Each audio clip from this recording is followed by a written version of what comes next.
Fecharam a porta da igreja na cara dela. Não foi uma porta que se fechou devagar, foi um procedimento, com rezas murchas e olhares que cortavam como navalha. Quem viu jura que naquele dia o sino tocou baixo, como se soubesse que uma injustiça se consumava. E o que mais parecia impossível era que anos depois de pó e pancadas, de cartas e de sangue frio, aquela mesma mulher ergueria um edifício que faria gente de fora voltar o rosto para a vila só para ver a sua capela. Você consegue imaginar a cena? Uma mala furada na soleira, 2 panelas amarradas num fio, o colar de casamento enrolado no lenço. A rua de terra batida, o vento levando até as telhas do velho casebre as últimas memórias de um lar. Ao redor, calvário de murmúrios. Não era bem visto, ela não devia, o padre disse. Amélia Santos caminhou sem chorar, porque afinal havia que guardar as lágrimas para as mãos que ainda tinham serviço a fazer. Se essa história já te chama a atenção, inscreve-se no canal e deixa o like. Fica comigo. A vida dela merece ser ouvida até o fim. Santa Cruz do Ribeirão, verão de 1937. O sol batia com pressa nas paredes caiadas e nas palhas do telhado. Dava cor às mãos rachadas e fazia sombra nos olhos cansados. Ali vivia a Amélia desde que a memória lhe permitiu lembrar-se de as coisas acontecerem. Casou-se com João Pedro, montou um fogão de ferro, teve filhos e fez missa na pequena capela da roça quando era preciso. A rotina era trabalho, recolher leite e costurar, tramitar com as contas do mês, limpar a casa do coronel quando pediam. Uma vida de filhos, proteção minguada e respeito medido. João Pedro morreu numa tarde de neblina. Veio a febre e logo se foi, levando junto as promessas que os dois haviam feito quando jovens. Até o fim dos dias, venha o que vier. O fim veio cedo demais. Amélia ficou com o quarto cheio de roupas e o silêncio emoldurado por uma fotografia. Recolheu a toalha que ele gostava e passou a dobrá-la 2 vezes por dia, como quem retalha o luto em pequenas tarefas para que a cabeça não enlouqueça. Na vila, as coisas não perdoavam. A casa de família era antiga, herança que João Pedro deixara. Era de tijolos gastos e janelas que rangiam ao vento. Aparentemente segura, mas pedra não paga imposto nem acalma a língua das pessoas. O poder do coronel genuíno era um jogo de intimidação e favores. Ele tinha o silêncio comprado e os afetos mercadejados. Quando uma disputa de terra se insinuou entre sobrados, acomodações e promessas quebradas, não foi difícil transformar a miséria de Amélia em prejuízo para vender. O coronel pressionou a assinatura que faltava, publicou as exigências. O advogado topo de papel assinou com carimbo. E a vila, que sempre vira nela uma figura sanitária de trabalho, agora a visse como incômodo, fora de lugar. A igreja, que antes fora refúgio, passou a ser um espelho onde se refletiam juízos alheios. Padre Justino, homem de bata cinzenta e voz firme, havia sido um apoio vacilante em tempos mais brandos. Ele conhecia as regras da comunidade como quem lê o tempo pelos sinais do galo. Quando a pressão do coronel aumentou, o padre escolheu alinhamento. Não por maldade explícita, mas por medo de perder influência.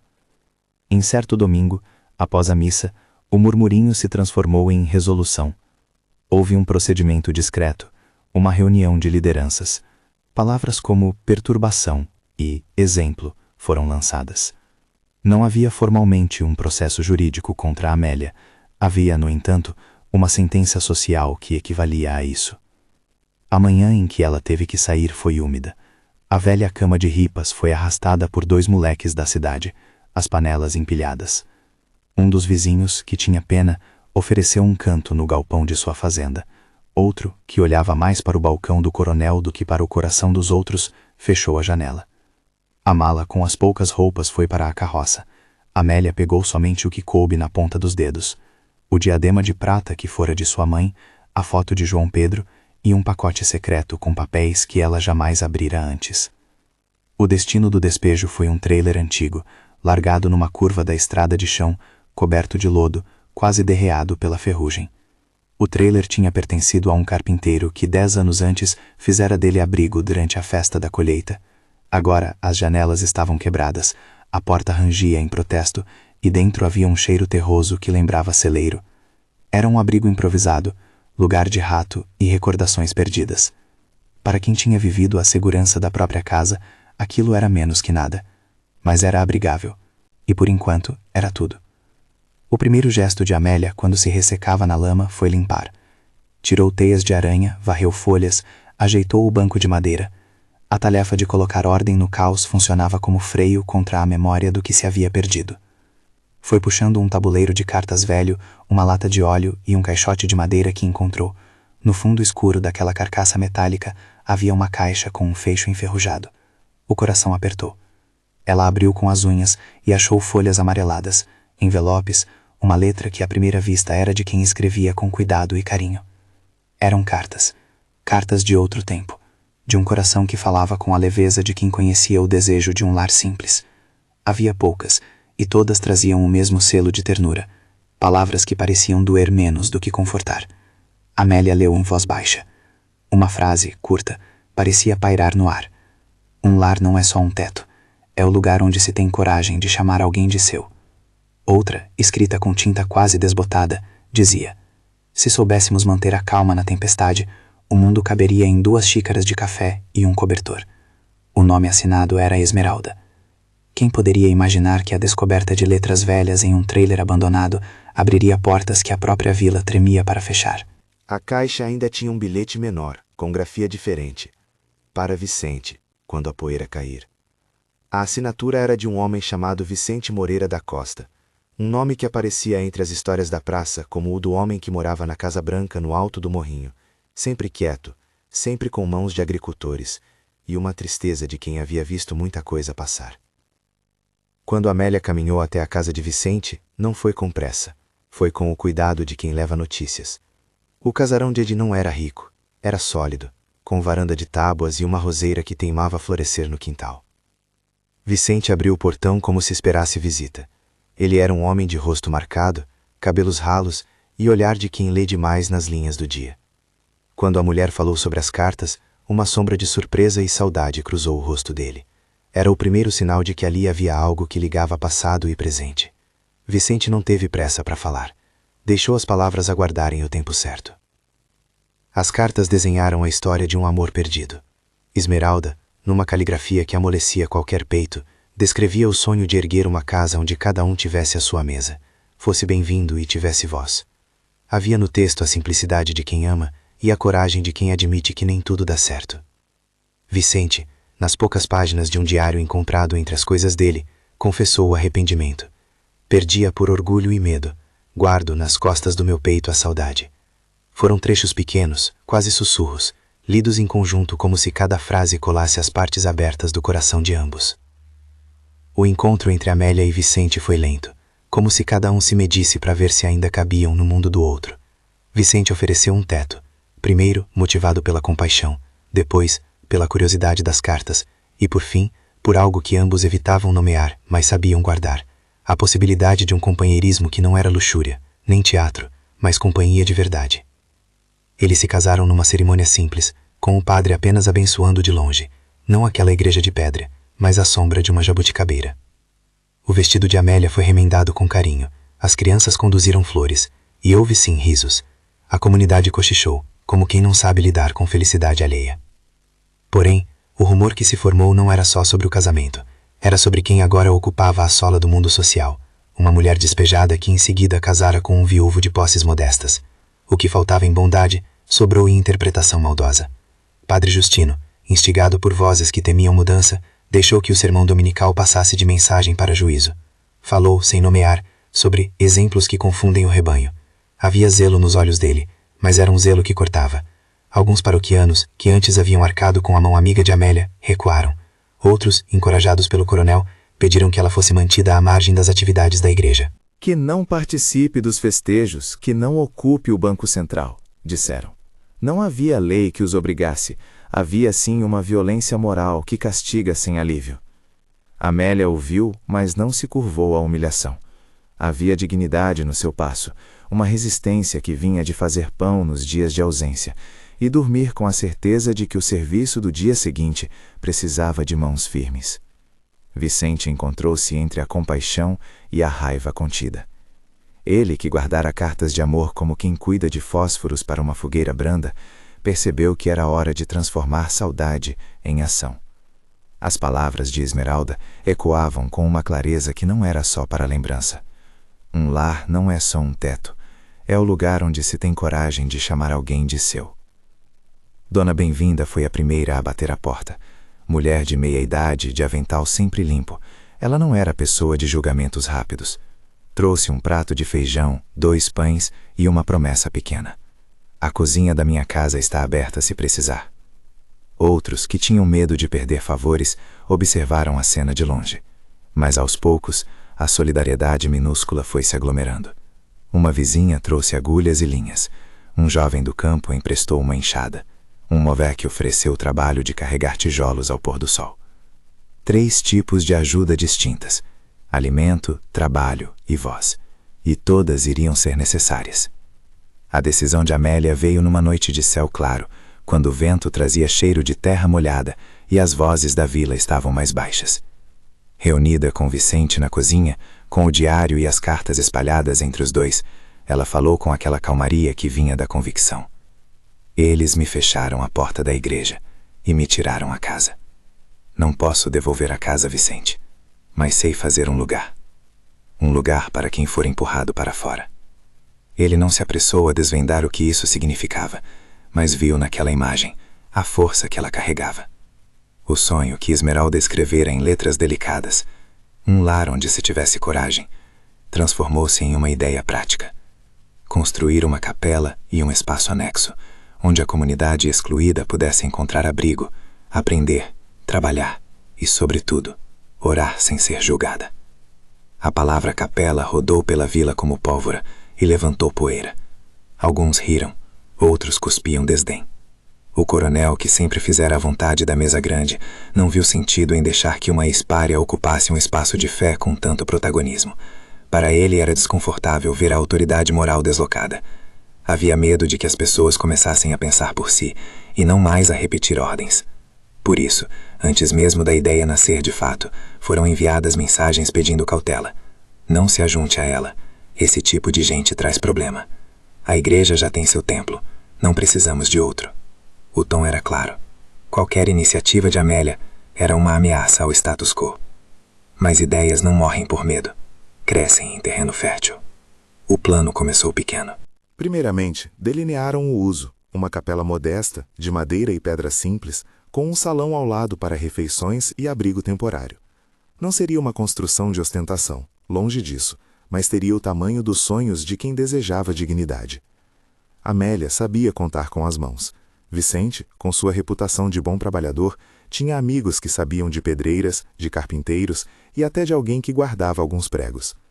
Dona Bem-vinda colocou seu nome como uma voz favorável, pedindo ajuda no mercado e nas rodas de costura. Havia, assim, 3 eixos iniciais: mão de obra, doações e legitimidade moral. A mobilização prosseguiu por gestos miúdos, que juntos fariam o serviço pesado. Primeiro conquistaram um terreno, uma porção de chão baldio que ficava entre a estrada e um riacho. Era chão que ninguém mais queria, ninguém via grande valor ali, além do mato e de pedras. Amélia viu ali espaço para colocar pedra sobre pedra, para que um dia pessoas pudessem sentar sem sentir desprezo. Ladrões de entulho arrecadaram pedras soltas.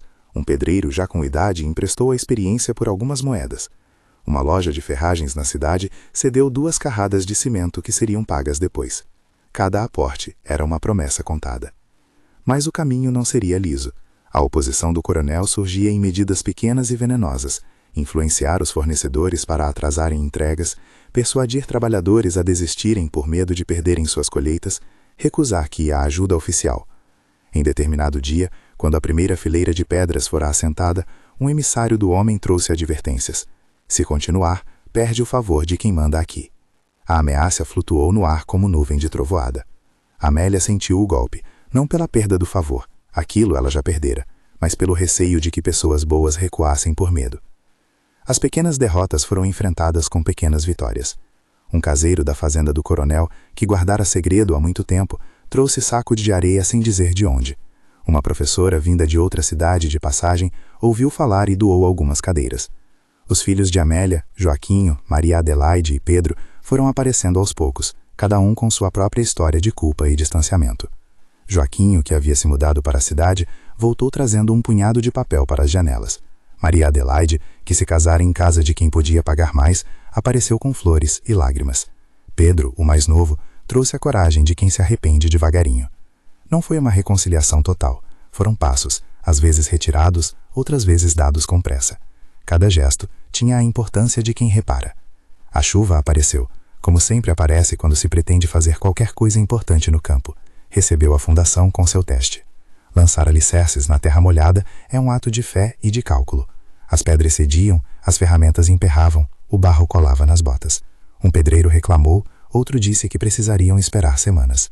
Arrasada de frio por algumas noites, a equipe improvisada buscou abrigo em volta de uma fogueira montada em frente ao que logo seria a capela. Conversas longas, mãos calejadas, risos contidos. A capela, por ora, vinha sendo erguida não apenas de madeira e pedra, mas de histórias e de promessas mútuas. Houve, entretanto, um episódio que fez a tensão crescer e que marcaria o rumo dos acontecimentos. Um dia, quando estavam a preparar o esquadro para as janelas, um grupo de homens, liderados por um capataz conhecido por obedecer ordens do coronel, apareceu na beira do terreno. Vieram com rostos duros, sem convite, e com a intenção clara de intimidar. "Que obra é essa?" perguntou o líder, sem esperar resposta. Vicente respondeu com calma medida, oferecendo chá e conversa. Mas a conversa virou cobrança, e a cobrança virou ultimato. A construção deveria cessar até que a situação com a igreja fosse resolvida. "Vocês não têm autorização para erigir templo", disse o homem seco, referindo-se ao poder local consolidado. A palavra templo veio como uma acusação. Para eles, uma capela não devia nascer onde a autoridade não endossasse. Para Amélia, a capela vinha para os que já haviam sido esquecidos pela autoridade. A resposta não foi de luta. Amélia sentou-se entre as pedras, puxou as cartas e mostrou com a voz que não tremeu o que as letras diziam sobre lar e coragem. Não falou de confronto, falou de necessidade. Disse que as portas fechadas da igreja não apagaram a fé de ninguém, nem caçaram o direito de outra gente buscar refúgio. O homem do coronel viu e deixou escapar um riso curto. A humilhação social, pensa ele, deve ser mantida, porque sustenta a ordem. E a ordem, para homens como ele, vale mais do que a dignidade humana. Quando a noite caiu naquele dia, com o céu estrelado e o vento arrastando os últimos fios de poeira, alguém deixou uma vela sobre a primeira pedra já assentada, como marca silenciosa de bênção. A vela tremeluzia e parecia dizer que havia ali algo que vinha de dentro da cidade, e não apenas de quem tinha poder. A vila, que a princípio havia fechado fileiras, viu um número crescente de pessoas que, por misericórdia ou por curiosidade, se aproximavam. Um homem que antes cochichava no café da praça trouxe em segredo um pequeno jogo de chaves para a porta da capela. Uma criança deixou gravetos para a lareira do abrigo. São atos pequenos, mas que têm peso de rocha quando a maré é contra. Ainda assim, havia quem tramasse. O coronel não desistiria sem exercer sua influência. Havia reuniões no fim da noite, palavras trocadas nas varandas, carregamentos de barro que simplesmente não chegaram. E quem tinha medo desistia. Entre os que persistiam, o medo se misturava com esperança como quem prepara um pão, mal sovado, mas com gosto de sustento. Vicente e Amélia trabalharam com uma determinação que era mais férrea do que unhas roídas de preocupação. Eles negociaram com fornecedores, prometeram pagamento futuro, aceitaram empréstimos e conversas. Em cada gesto havia a intenção de reerguer algo que a comunidade considerara demolido. Foi numa manhã de neblina, quando as crianças iam para a escola carregando lancheiras de pano, que chegou a nota oficial de que a igreja local havia tomado posição mais enérgica, um ofício sucinto, como quem escreve para marcar distância.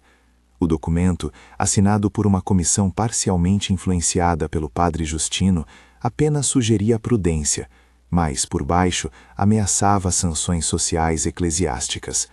A letra era educada, o sentido era cortar apoio público. Ali estava consolidado o que todos temiam. A igreja oficial reclamava monopólio sobre a legitimidade religiosa na vila. A notícia se espalhou rápido, como se alguém agisse com auxílio do vento. O medo rondou de novo.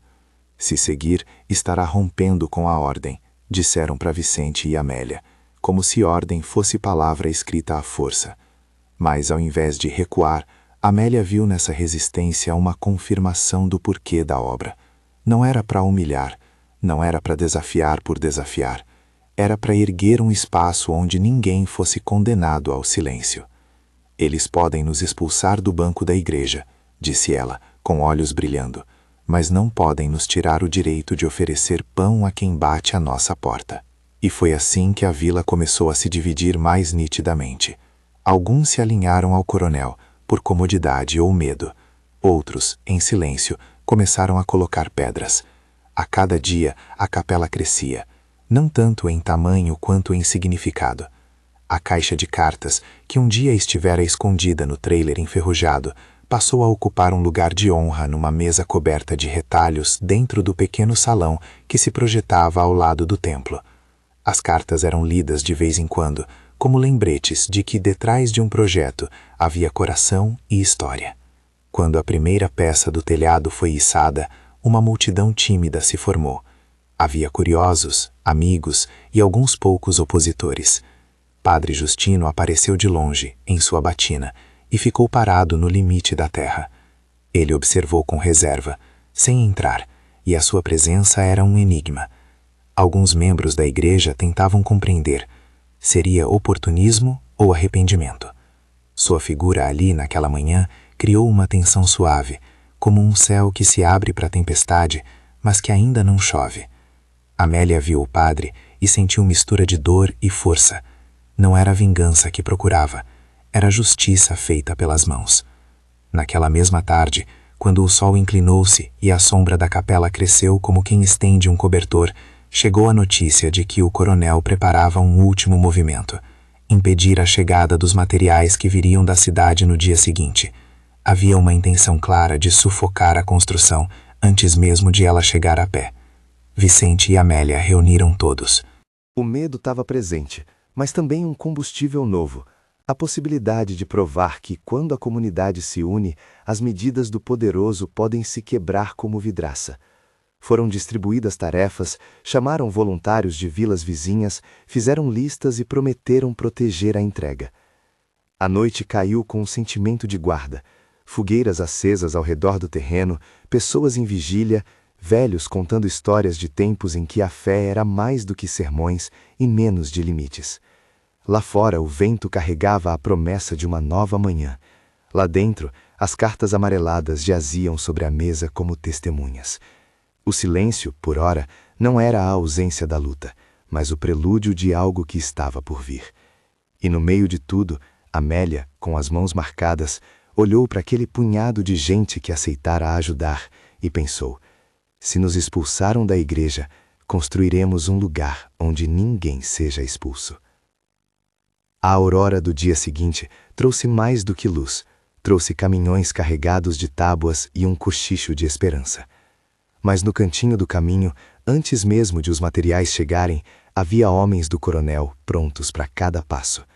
A tensão no ar era palpável, porque a luta que se desenrolava ali não era apenas por tijolo e telha, era por voz, por respeito, por um jeito de crer que não humilha.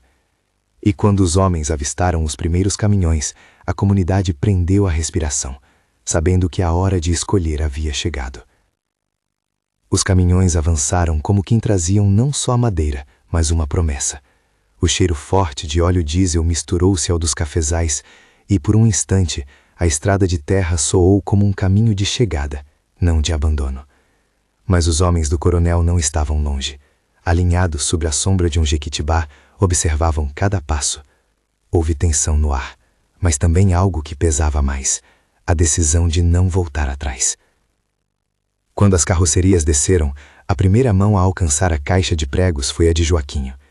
Ele tinha as unhas sujas, marca de quem se reconciliara com o trabalho do campo depois de anos na cidade. Onde antes havia distância, agora havia pressa. Vicente comandou: um de cada vez, não deixem que empurrem as tábuas. Não havia arrogância no tom, apenas uma disciplina gentil que vinha de quem tivera oficinas, novos e velhos. Amélia circulava entre as pessoas, distribuindo canecas de café fumegante, arrumando ferramentas, sorrindo à sua maneira. Um sorriso que carregava tudo aquilo que nenhuma língua da vila conseguira apagar. Os primeiros desafios surgiram rápido. Um caminhão atolou na lama de uma vala, 2 homens desistiram de carregar por medo de represália e um carregamento de telhas parecia ter sido direcionado para outra estrada por orientação do coronel. Eram derrotas pequenas em um mapa de esperanças, mas que ameaçavam o ritmo. Ainda assim, para cada recuo, havia um gesto anônimo que compensava. Um carroceiro que outrora havia servido ao coronel apareceu sem dizer nada e puxou o caminhão atolado até a estrada firme. Um ferreiro da vila trouxe pregos extras, pagos com moedas guardadas no escuro do bolso, como se cada grão de coragem valesse mão de obra. Naquela tarde, enquanto assentavam a última viga da nave principal, a vila parecia um organismo novo, crianças correndo entre pilares, mulheres ajeitando o sarrafo, velhos lendo cartas sobre uma mesa forrada com retalhos. Um cântico surgiu, sem maestro e sem cerimônia, apenas porque havia mãos trabalhando e corações apertados por justiça. Era um som simples, só mais um tanto, só até a noite, e parecia carregar mais fé do que muitas palavras altas num púlpito distante. Mas, onde a esperança cresce, o ódio se espeta mais ácido. No dia seguinte, pedras foram jogadas perto do depósito dos materiais. Alguém raspou uma palavra na madeira com um prego. Fora. Não havia nome assinado, porque não era preciso. O ato calava-se no meio da noite e estremecia pela manhã. Alguns choraram, outros, como Amélia, limparam a madeira e colocaram-na de novo no lugar. Não adianta esconder o medo, disse ela a uma jovem que tremia por ter sido chamada de traidora no mercado. Temos que enfiar a coragem na ponta dos nossos dedos. A obra avançou mês a mês, como se a capela nascesse de um parto lento. Cada bloco assentado tinha uma história. A pedra que veio do riacho onde um casal da vila se beijara décadas antes. A tábua que era do celeiro de um lavrador falecido. A janela que havia pertencido à escola antiga, doada pela professora que visitaram um dia. Pessoas de vilarejos vizinhos começaram a passar pela estrada só para ver. Alguns vinham com o que tinham, outros levavam só o olhar curioso. Aos poucos, o rumor de que algo diferente crescia ali espalhou-se por vales e cidades próximas. Enquanto isso, as cartas ficaram como um relicário no pequeno salão anexo. Em noites de trabalho, quando descansavam à sombra de uma fogueira, alguns liam trechos em voz baixa. Se soubéssemos manter a calma na tempestade, repetiam, e era como se Esmeralda, que escrevera aquelas linhas décadas antes, abençoasse o trabalho de alguma forma. Em um desses momentos, uma senhora de voz rouca, que fora até então refratária à ideia da capela, deixou escapar um suspiro.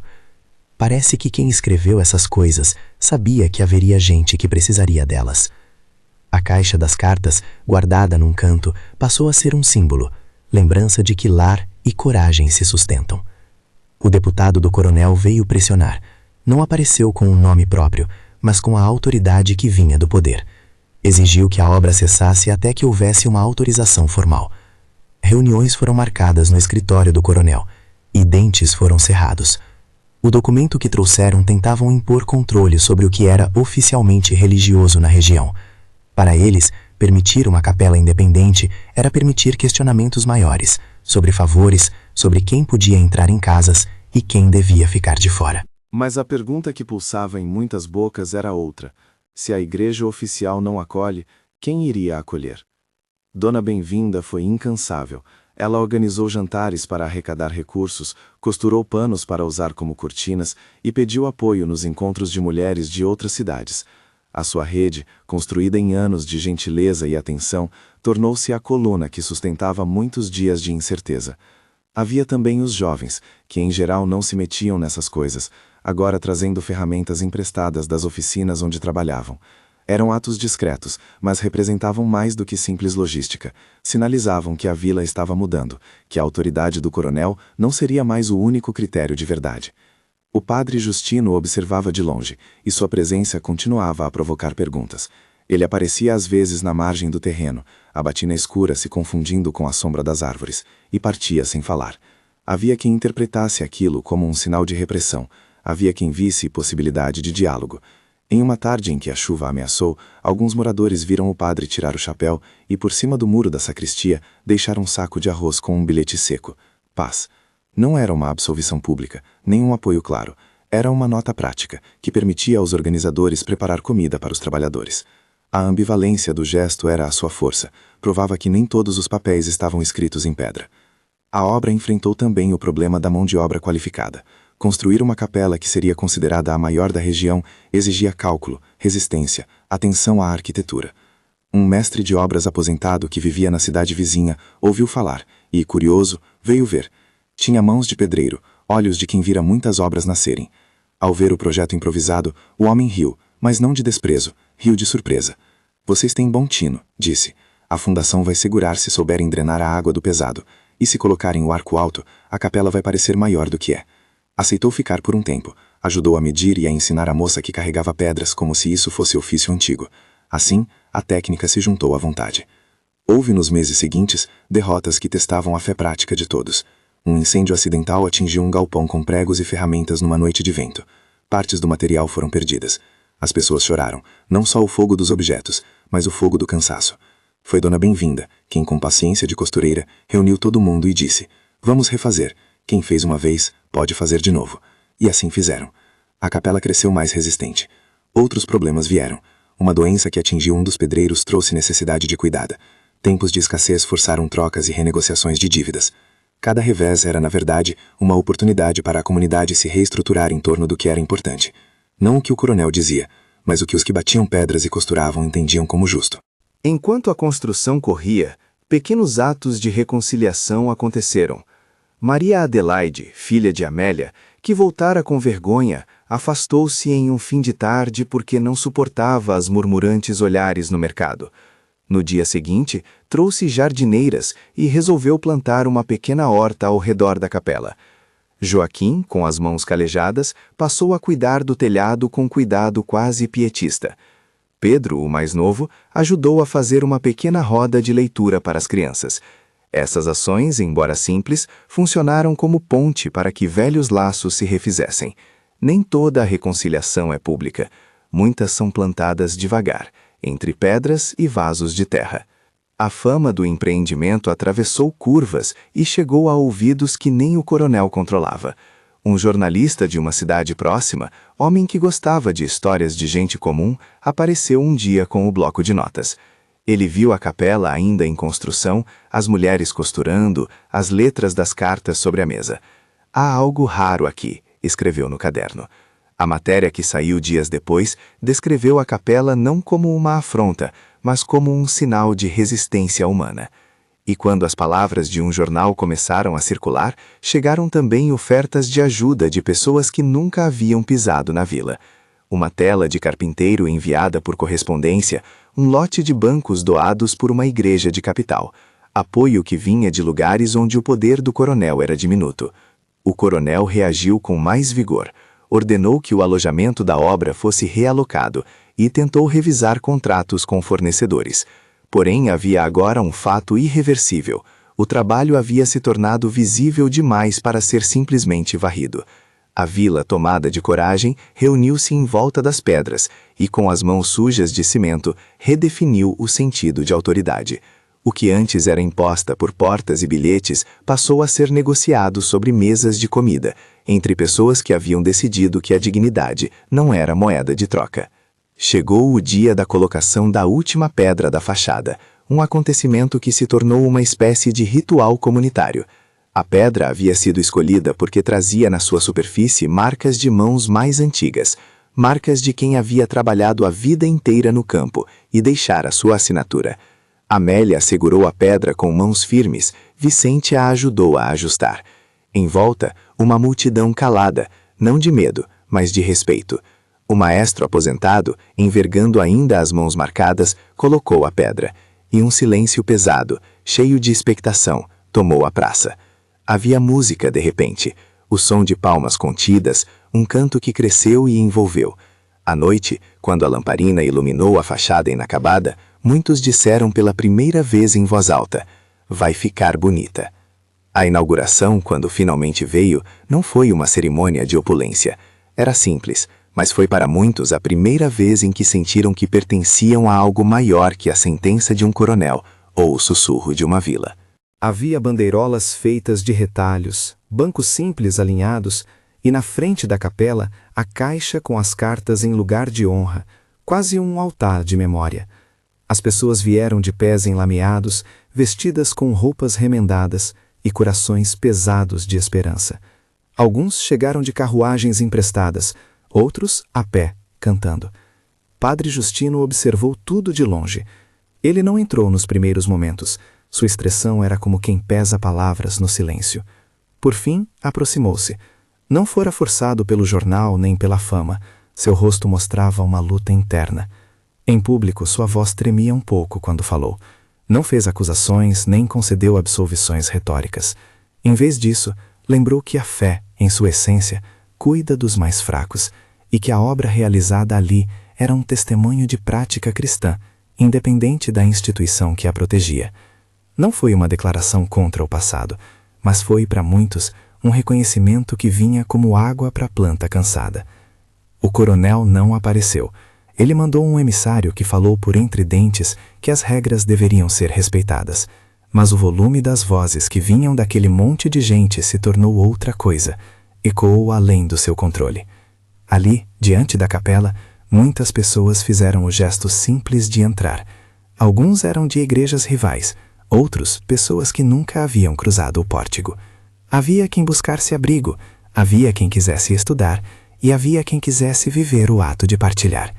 A capela, por sua construção e pelos serviços anexos, uma cozinha comunitária, um pequeno alojamento para viajantes e um espaço de alfabetização, ganhou reputação rápida. A vila passou a receber visitantes que vinham para ver a capela de quem foi expulsa, e essa capa de curiosidade trouxe também recursos e reconhecimento.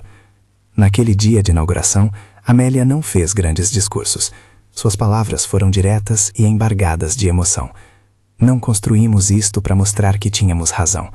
Construímos porque alguém tinha que estender a mão. Se esta pedra serve para que um menino leia, que sirva. Se serve para que uma mulher encontre abrigo, que seja. O resto, deixo a Deus e ao tempo. Havia lágrimas nos olhos dela e um abraço demorado com Vicente. As cartas foram lidas em pequena roda, uma frase aqui, outra ali. Um lar não é só um teto. É o lugar onde se tem coragem de chamar alguém de seu. As palavras ecoaram e mais pessoas sentiram a ligação com aquela ideia simples. O tempo, que raramente cura com pressa, foi tecendo o legado. A capela, por modesta que fosse à primeira vista, era ampla o bastante para abrigar reuniões, pequenos cultos, festas de casamento e velórios simples. Tinha um salão anexo que servia de escola para alfabetizar adultos e crianças que nunca aprenderam a ler. Havia um quarto para velhos que não tinham para onde ir. Em poucos anos, a capela tornou-se um centro que não só praticava culto, mas atendia a fome, doença leve e dava aula de trabalho manual às mãos que chegavam com pressa. Cresceu a ponto de ser chamada em conversas de cidade de a maior capela da região. Não por altura ou por pedra, mas por amplitude social, por acolher mais do que muitos templos que se mediam apenas por títulos. Muitos dos que antes haviam se posicionado contra mudaram de postura ao ver os resultados concretos. Alguns voltaram discretamente para ajudar nas hortas. Outros, como o ferreiro que roubara olhares no começo, passaram a ensinar jovens a trabalhar o metal. Houveram resistências que nunca mudaram e ofensas que foram lembradas por muito tempo.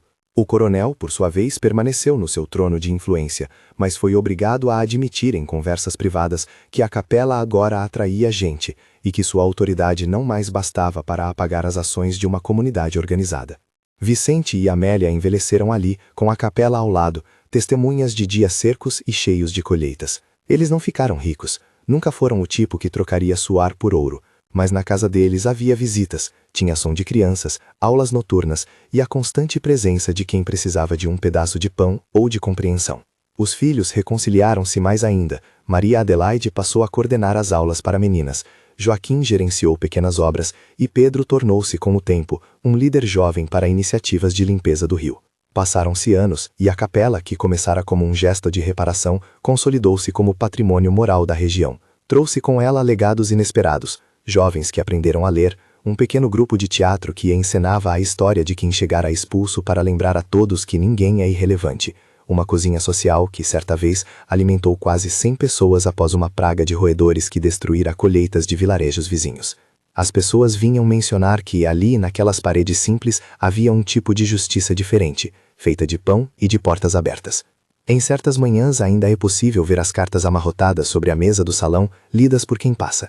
A palavra de Esmeralda, que um dia fora um murmúrio em tinta desbotada, tornou-se canto de trabalho. Um lar não é só um teto, é o lugar onde se tem coragem de chamar alguém de seu. As frases antigas, lidas e relidas, lembravam que o projeto não era para si, mas para os outros. E esse era, no fim, o maior triunfo, transformar exclusão em algo que oferecia oportunidade. A vila também mudou. Não se apagou a memória de golpes e desafetos, mas ampliou-se a noção de pertencimento. Pessoas que antes aceitavam ordens por medo passaram a discutir e decidir coletivamente. Houve quem dissesse que a capela ensinara mais do que a escola, ensinará a coragem de afirmar que todo ser humano merece abrigo, cuidado e voz. A capela passou a ser um lugar onde se acolhia o diferente, sem necessidade de submissão a formas rígidas de poder, um espaço de fé que se exercia na prática. O legado de Amélia foi reconhecido de muitas maneiras, por cartas de gratidão de famílias ajudadas, por visitas de jovens em busca de aprender métodos de trabalho comunitário, e por espelhos que mostravam que a dignidade não se compra, se conquista. Quando ela partiu, muitos foram até a capela para lembrá-la. Não houve pompa, mas houve verdadeira comoção. Vicente, mais velho e com a mão cravada de marcas do trabalho, segurou a fotografia de João Pedro e sorriu, como quem fecha um ciclo. Ela nos deu casa onde não havia, disse ele, baixinho. E a capela permaneceu. Um corpo de pedras e madeira, sim, mas principalmente um corpo de gente que viu no gesto de uma expulsa a chave para remodelar seu próprio coração. Décadas depois, viajantes passavam pela estrada e paravam para admirar a obra. Alguns surpresos contavam que fora considerada a maior capela da região em jornais antigos, maior em significado, em serviços e em abrangência.